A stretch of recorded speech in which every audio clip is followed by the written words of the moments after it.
Hello दोस्तों, मैं Sarla Yadav SY Hindi platform channel पर एक बार फिर से आप सभी का हार्दिक अभिनंदन करती हूं। और आज के इस वीडियो लेक्चर में हम पढ़ेंगे पश्चिमी हिंदी उपभाषा। और आज की वीडियो महत्वपूर्ण रहने वाली है HPSC assistant professor UGC net TGT PGT estate. जैसा कि आप सभी को पता है कि हम HPSC के ने जो असिस्टेंट प्रोफेसर की पोस्ट निकाली हैं और असिस्टेंट प्रोफेसर के लिए जो सिलेबस दिया है हिंदी विषय का, उसी सिलेबस के अकॉर्डिंग हम अपने यूट्यूब चैनल पर क्लासेस डाल रहे हैं। और यूनिट नंबर 1 हमने स्टार्ट कर रखी है। यूनिट नंबर 5 और 6 हमारी कंप्लीट हो चुकी हैं। जब से HPSC ने सिलेबस दिया था उसी के अकॉर्डिंग मैंने दोनों यूनिट ये पढ़ा रखी हैं। और 2 मैंने प्लेलिस्ट बना रखी है HPSC असिस्टेंट प्रोफेसर 2024 के नाम से। और इसके साथ साथ ही यूनिट नंबर 5 और 6 के साथ साथ भारतीय काव्य शास्त्र, पाश्चात्य काव्य शास्त्र, ये भी मैंने बिल्कुल संपूर्ण पढ़ा रखा है अकॉर्डिंग टू सिलेबस सब्जेक्टिव तरीके से।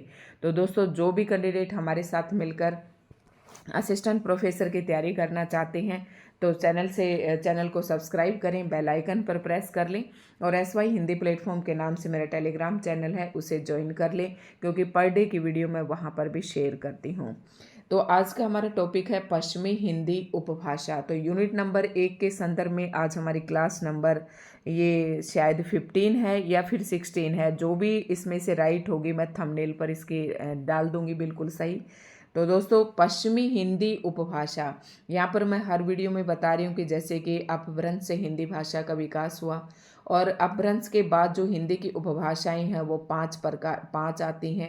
पूर्वी हिंदी, पश्चिमी हिंदी, राजस्थानी हिंदी, बिहारी हिंदी और पहाड़ी हिंदी। तो सारी हिंदी की जो उपभाषाएं हैं, 4 उपभाषाएं, उनकी बोलियों के साथ और महत्वपूर्ण तथ्य के साथ हम पढ़ चुके हैं। और आज की इस वीडियो लेक्चर में हम पश्चिमी हिंदी की उपभाषा पढ़ेंगे।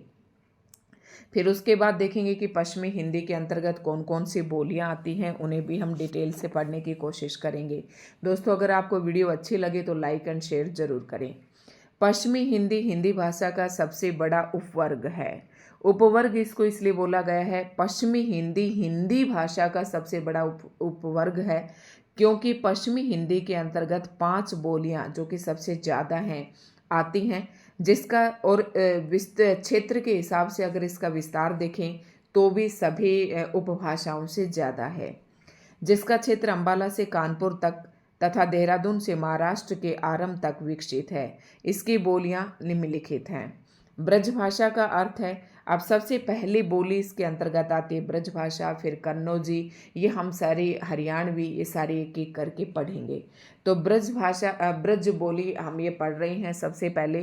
तो पश्चिमी हिंदी जो है इसके अंतर्गत सबसे प्रमुख जो बोली आती है वो है ब्रज।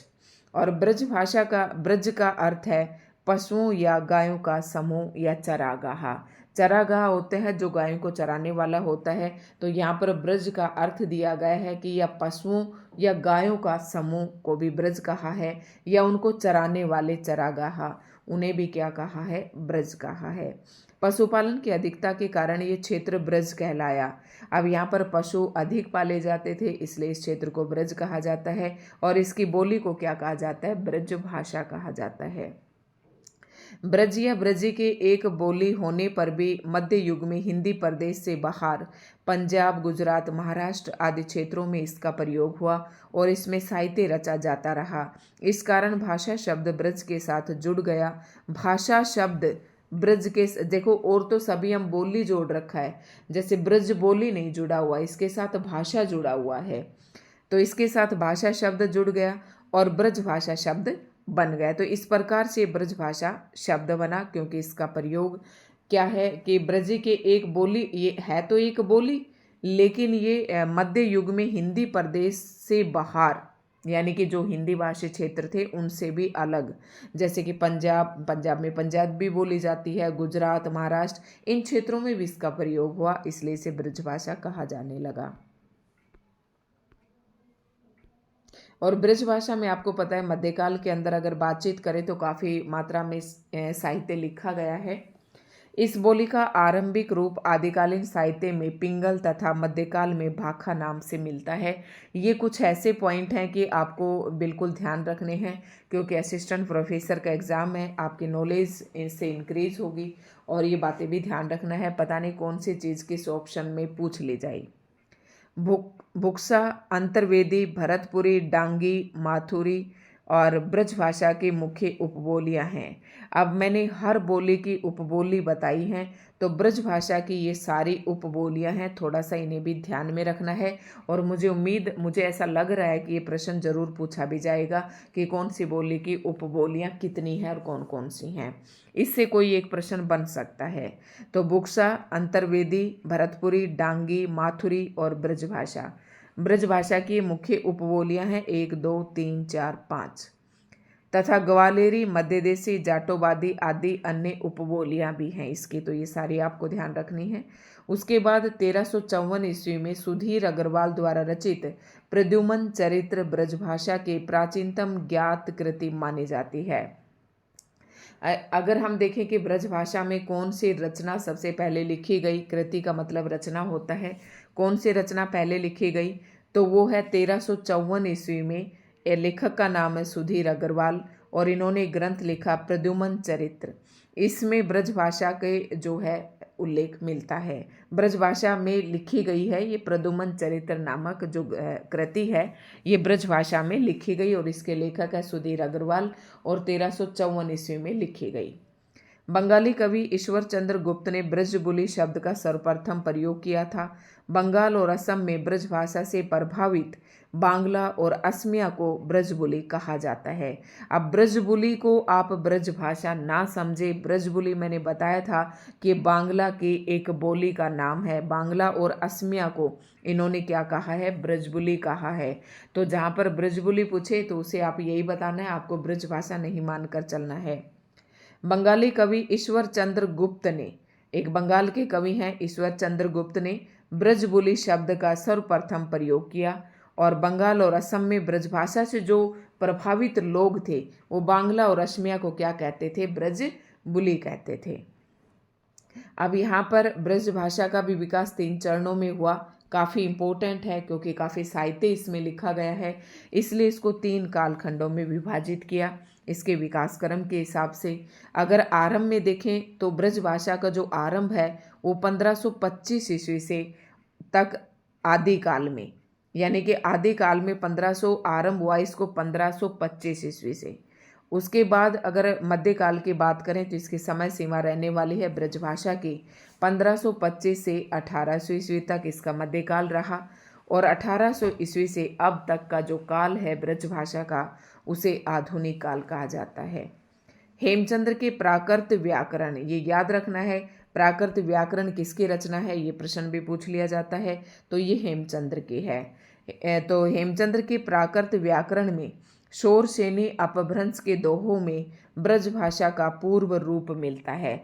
मतलब ब्रजभाषा का जो पहले का रूप है उसे अगर आप देखना चाहते हैं तो शोरसेनी अपभ्रंश के दोहों में जो एक ग्रंथ है प्राकृत व्याकरण, इसमें जो हेमचंद्र द्वारा रचित है इसमें आप देख सकते हैं। संक्रमण कालीन रचनाओं जैसे संदेश राशक तथा प्राकृत पैंगलम आदि में पुरानी ब्रजभाषा मिलती है। इन दोनों ग्रंथों में भी आप ब्रजभाषा को देख सकते हैं। गोरखनाथ के गुरु मच्छंदर नाथ की वाणी में ब्रजभाषा के पद जहाँ तहाँ मिल जाते हैं। मतलब कहीं ना कहीं तो गोरखनाथ के गुरु जो थे मच्छंदर नाथ, इनकी वाणी में भी ब्रजभाषा के कोई ना कोई शब्द आपको देखने को मिलते हैं। जैसे जागी सोई जानिए जगते रहे उदास तत् निरंजन पाइए कहे मच्छंदर नाथ। तो ये पंक्तियां हैं मच्छंदर नाथ की और इसमें यहाँ पर ब्रजभाषा के पद कहा है, बताने की कोशिश की है। जैसे कि आई की मात्रा है, ये ऐसे जो शब्द है ना, तई, ये सारे किसके शब्द आ जाते हैं, ब्रजभाषा के। दक्षिण में केरल के महाराजा रामवर्मा ने ब्रजभाषा के में रचनाएं की। वे स्वाति तिरुनाल नाम से लिखते थे। तो मैंने आपको पहले भी बताया था कि इन बोलियों में हम पहले विस्तार से पहले की वीडियो में सारी बातें पढ़ चुके हैं, लेकिन अब मैं इसे जल्दी थोड़ा सा आपको सिलेबस के अकॉर्डिंग करवाना है, इसलिए मैं थोड़ा छोड़ना नहीं चाहती थी इस टॉपिक को। हो सकता है कोई नई बात भी निकल कर आ जाए, तो जल्दी इसे पढ़ेंगे, इसमें समझाने का कुछ भी नहीं है। कच्छ के महाराजा राव लखपत सिंह ने 1749 ईस्वी में ब्रजभाषा काव्यशाला की स्थापना की। अब बता रखा है कि ब्रजभाषा का विकास धीरे धीरे कैसे हुआ, किस किस लेखक ने इसका प्रयोग किया। तो सबसे पहले आप देख रहे होंगे कि केरल के महाराजा जो राम वर्मा थे, इन्होंने ब्रजभाषा में रचनाएं लिखी। उसके बाद कच्छ के जो महाराजा राव लखपत सिंह थे, उनने 1749 ईस्वी में ब्रजभाषा काव्यशाला की स्थापना की। तो ये बात याद रखनी है। इसका उद्देश्य नवोदित कवियों को ब्रजभाषा में काव्य रचना सिखाना था। नवोदित का मतलब जो नए कवि उदित हो रहे हैं, जो नए नए कवि उभर कर आ रहे हैं। डॉक्टर धीरेन्द्र वर्मा तो पृथ्वीराज रासो की भाषा को भी ब्रजभाषा ही मानते हैं। पृथ्वीराज रासो मध्यकालीन ब्रजभाषा में लिखा गया है, पुरानी राजस्थानी में नहीं, जैसा कि साधारणतः इस विषय में माना जाता है। ठीक है, पृथ्वीराज रासो मध्यकालीन ब्रजभाषा में ही लिखा गया है, पुरानी राजस्थानी में नहीं। ये बात भी यहाँ धीरेन्द्र वर्मा, तो इनका विचार है ये। तो अलग अलग विद्वानों के अनुसार इस विचार को माना जा सकता है। खड़ी बोली, सुनीति कुमार चटर्जी ने खड़ी बोली को मर्दानी भाषा तथा जनपदीय हिंदुस्तानी कहा।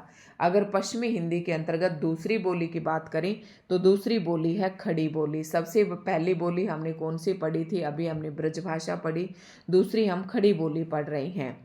तो खड़ी बोली को सुनीति कुमार चटर्जी ने खड़ी बोली को एक और नाम दिया। क्या क्या नाम दिया? मर्दानी भाषा कहा और जनपदीय हिंदुस्तानी भी कहा। अब आपसे प्रश्न पूछ सकते हैं कि खड़ी बोली को मर्दानी भाषा या फिर जनपदीय हिंदुस्तानी किस लेखक ने कहा? तो आपको बताना है सुनीति कुमार चटर्जी ने। ग्रियर्सन ने खड़ी बोली को देशी हिंदुस्तानी तथा वर्नाक्युलर हिंदुस्तान की संज्ञा दी। इंपॉर्टेंट पॉइंट है, सारे आप नोट डाउन करते चलें। तो ग्रियर्सन ने खड़ी बोली को क्या कहा? देशी हिंदुस्तानी कहा अथवा वर्नाक्युलर हिंदुस्तान की इन्होंने संज्ञा दी। किसको? खड़ी बोली को। महामती प्राणनाथ ने खड़ी बोली के नवीन रूप को सर्वप्रथम हिंदुस्तानी की संज्ञा दी। तो ये अलग अलग विद्वानों के अनुसार बता रखा है, इसे आपको याद रखना पड़ेगा।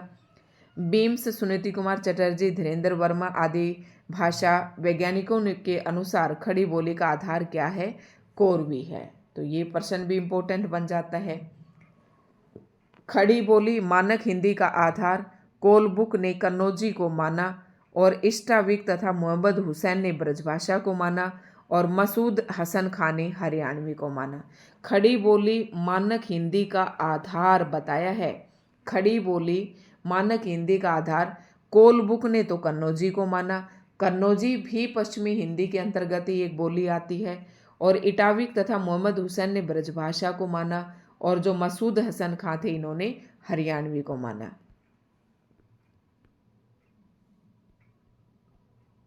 विद्वानों के अनुसार खड़ी बोली का अर्थ, अब अलग अलग विद्वानों ने खड़ी बोली जो शब्द है इसका अलग अलग अर्थ माना है।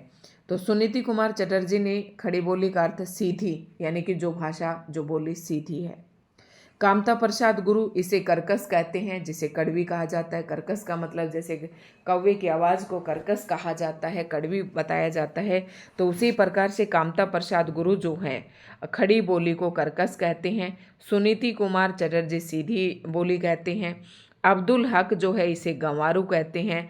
गिल क्राइस्ट जो है इसे मानक या परिनिष्ठित कहते हैं। किशोरीदास वाजपेयी खड़ी बोली खड़ी पाई से संबंधित कहते हैं। और अन्य भाषा वैज्ञानिक नाम क्या दिया? खरी या शुद्ध, यानी कि जो खड़ी बोली है वो खरी खरी है और एकदम शुद्ध है। वर्तमान हिंदी, उर्दू, हिंदुस्तानी और दक्षिणी कुछ सीमा तक खड़ी बोली पर आधारित है। तो ये कुछ पॉइंट ऐसे ही हैं, बस जस्ट आपको याद रखने हैं। खड़ी बोली पर विस्तृत चर्चा आधुनिक काल के गद्य खंड में की गई है। तो इसे आधुनिक काल के गद्य खंड जब पढ़ेंगे तो वहाँ से भी आप इसका विस्तृत रूप पढ़ सकते हैं। इसके बाद आती है बुंदेली, और बुंदेली भी अपने आप में काफ़ी बड़ी है, तो इसे और देख लेते हैं। देखती हूँ वीडियो बड़ी तो नहीं हो रही है। बुंदेली में क्या है कि बुंदेली जो है, थोड़ा जल्दी जल्दी सारे पॉइंट्स आपको नोट डाउन कर लेने हैं। बुंदेली बुंदेलखंड की बोली है और बुंदेलखंड नाम बुंदेली राजपूतों के आधिपत्य के कारण पड़ा। बुंदेले हर बोलों के मुंह हमने सुने कहानी थी, सुना होगा ना आपने। तो ये बुंदेलखंड के राजपूत थे और उनकी अधिकता होने के कारण, आधिपत्य होने के कारण जो बुंदेलखंड की जो बोली थी उसे ही बुंदेली कहा जाने लगा। भूभाग की व्यापकता की दृष्टि से बुंदेली पश्चिमी हिंदी की सबसे व्यापक बोली है। जैसे कि मैंने हर उपभाषा के बारे में आपको बताया है, तो भूभाग यानी कि क्षेत्रीय विस्तार के कारण अगर हम देखें तो पश्चिमी हिंदी की सबसे व्यापक बोली बुंदेली है। ग्रियर्सन ने बुंदेली की अनेक उपबोलियों का उल्लेख किया। इसमें लोधांती, पंवारी, बनाफरी, खटोला, निभय, कुंदी, भदोरी तथा दक्षिण की मिश्रित बोलियां शामिल हैं। तो ये सारी इसकी उपबोलियां हैं। यहाँ से याद करना चाहे तो याद कर सकते हैं। साहित्यिक दृष्टि से बुंदेली काफ़ी संपन्न है। मतलब बुंदेली जो है बोली नहीं जाती थी बहुत ज़्यादा लोगों में, इसके अंदर साहित्य भी काफ़ी मात्रा में लिखा गया। राजपूतों के समय में इसे राजकीय संरक्षण भी प्राप्त हुआ। छत्रसाल बुंदेला के कहने पर लाल कवि ने छात्र प्रकाश, ये छात्र प्रकाश नहीं है छत्र प्रकाश है, की रचना बुंदेली में की। अब देखो दो इंपॉर्टेंट पॉइंट है, एक तो ये रचना पूछी जाती है कि छत्र प्रकाश की रचना लाल कवि ने की, कौन सी भाषा में की, तो बुंदेली में की। ठीक है, बुंदेली बोली में की। और केशवदास और पद्माकर जैसे प्रसिद्ध कवि बुंदेली क्षेत्र से आते हैं। यद्यपि इनकी रचनाएं बुंदेली से प्रभावित ब्रजभाषा में, मतलब केशवदास और पद्माकर का नाम हम रीतिकाल में पढ़ते हैं और रीतिकाल के जो कवि थे वो ब्रजभाषा का प्रयोग करते थे, लेकिन बुंदेली से प्रभावित ब्रजभाषा का प्रयोग किया केशवदास और पद्माकर ने। बुंदेली में लोक साहित्य भी पर्याप्त मात्रा में है। ईशुरी के फाग बहुत प्रसिद्ध हैं। तो आपसे प्रश्न ये पूछा जा सकता है ईशुरी के फाग ये कौन सी बोली का लोक साहित्य है, तो बुंदेली का है। आला एक प्रसिद्ध लोक गाथा है जिसे बुंदेली की ही एक उपबोली बनाफरी में लिखा गया है। बुंदेली की एक बोली है बनाफरी और उसमें क्या लिखा गया है, आला खंड। ये आपने आदिकाल में पढ़ा होगा, अल्लाह उदल नाम से परमाल रासों में थी शायद ये, और आला एक प्रसिद्ध लोक गाथा है। ठीक है, उसके बाद धीरेन्द्र वर्मा मानते हैं कि बुंदेली कन्नौजी के समान ही ब्रज की एक उपबोली है। तो ये भाई धीरेन्द्र वर्मा का मत है, इसे भी ध्यान रखना है। इसके उच्चारण में अल्प प्राणीकरण की प्रवृत्ति मिलती है, जैसे आधा का आधा। अल्प प्राण और महाप्राण जो आपने कवर्ग पढ़े होंगे, जैसे कवर का मतलब क, ख और ग, घ और अड। अगर मैं लिखूं ये एक वर्ग है कवर्ग और इसके अंदर 5 वर्ण है, तो 1, 3 और 5 ये अल्प प्राण है। तो इसमें जैसे कि इन्होंने क्या किया, अल्प प्राणीकरण की प्रवृत्ति मिलते, मतलब अक्षरों को बोलने में थोड़ा सा प्राण, अल्प प्राण, हवा कम की जरूरत होती है, जैसे आधा और आधा, दूध और दूध। तो ये अंतर है इसमें, मतलब अल्प प्राणीकरण की प्रवृत्ति मिलती है। कन्नौजी अगली बोली आती है कन्नौजी। कन्नौजी शब्द संस्कृत के कान्यकुब्ज शब्द से विकसित हुआ। कान्यकुब्ज का मतलब है कन्नौज और कन्नौज फिर इसे कहा जाने लगा। कन्नौजी का जो केंद्र ये उत्तर प्रदेश का जनपद कन्नौज है और कन्नौज का पुराना नाम पांचाल था। इसमें कन्नौजी को पांचाली भी कहा जाता है, तो ये भी याद रखना है कि कन्नौजी का एक दूसरा नाम और क्या है, पांचाली भी है। कन्नौजी अपने परिनिष्ठित रूप में कन्नौज तथा उसके आसपास के जिलों में बोली जाती है। तो ये इसमें कुछ खास पॉइंट नहीं है, जहाँ पर भी आएगा मैं आपको ज़रूर बताऊंगी। कन्नौजी अवधी, ब्रज तथा बुंदेली से घिरी हुई है। इसमें अपने सीमाई क्षेत्रों में कन्नौजी पर इन बोलियों का स्पष्ट प्रभाव दिखाई देता है। कुछ विद्वान कन्नौजी को ब्रजभाषा का ही रूप मानते हैं। डॉक्टर धीरेन्द्र वर्मा इनमें से एक है, मतलब डॉक्टर धीरेन्द्र वर्मा का मानना है कि जो ब्रजभाषा है वही कन्नौजी है और जो कन्नौजी है वही ब्रजभाषा, इनमें कोई अंतर नहीं करती, जबकि ग्रियर्सन ने इसे अलग अलग बोली माना है। तो ये पॉइंट इंपॉर्टेंट है, इसे याद रखना। इस बोली में मध्यम है का लोप हो जाता है, जैसे जाही तो जाई बोल देते हैं, है का मतलब गायब हो गया। करूँ को करूँ कह दिया, मतलब है को हटा दिया और ऊ की मात्रा ही लगा दिया। तो इस बोली में मध्यम है का लोप हो जाता है। हिंदी की अंतिम माप्राण ध्वनि का या अल्पप्राणीकरण हो जाता है, जैसे हाथ का हाथ, तय थे दय हो गया ना, हाथ का हाथ हो गया। कन्नौजी में अनुनासिकरण की प्रवृत्ति अत्यधिक मात्रा में मिलती है। अनुनासिक, चंद्रबिंदु को हम अनुनासिक कहते हैं। ठीक है, जो नाक और गले दोनों से बोला जाता है। तो इसमें जैसे बात, बांत, ठीक है, तो ये अनुनासिक होता है चंद्रबिंदु। अब उसके बाद है हरियाणवी। और हरियाणवी बोली भी पश्चिमी हिंदी की एक प्रमुख बोली है, इसका भी यहाँ से प्रश्न भी बन सकता है। तो हरियाणवी बोली का मूल संबंध जो है हरियाणा राज्य से है, इसे बांगरू ग्रियर्सन ने कहा। ये बात भी मैं कई बार बता चुकी हूँ। और धीरेन्द्र वर्मा ने हरियाणवी को स्वतंत्र बोली ही नहीं माना, मानकर खड़ी बोली का एक रूप मानती हैं ये भी। हरियाणवी जो हरियाणी कई बोलियों से घिरी हुई है, इनमें खड़ी बोली, अहिरवाटी और मारवाड़ी भी शामिल है। हरियाणवी को पंजाबी से प्रभावित माना जाता है क्योंकि हरियाणा और पंजाब एक ही थे, तो हरियाणा के भी कई सारे ऐसे ज़िले हैं जहाँ पर पंजाबी भी बोली जाती है। हरियाणा और उसके आसपास के क्षेत्रों में जाटों का बाहुल्य है, इसलिए हरियाणवी को जाटू भाषा भी कहा जाता है। हरियाणवी में लोक साहित्य पर्याप्त मात्रा में है, किंतु लिखित साहित्य अपेक्षाकृत कम है। तो भाई यहाँ पर जो है पश्चिमी हिंदी खत्म हो जाती है और दक्षिणी हिंदी शुरू होती है। इसे हम बिल्कुल अलग से एक वीडियो के अंदर पढ़ाएंगे। तो दोस्तों, आज की वीडियो आपको कैसी लगी कमेंट करके ज़रूर बताएं। ये मैंने यहाँ से पश्चिमी हिंदी उपभाषा के अंदर जितनी भी बोलियाँ आती थी सभी को मैंने आपको करवा दिया है। तो दोस्तों धन्यवाद, कमेंट करके ज़रूर बताएं कि वीडियो आपको कैसी लगी।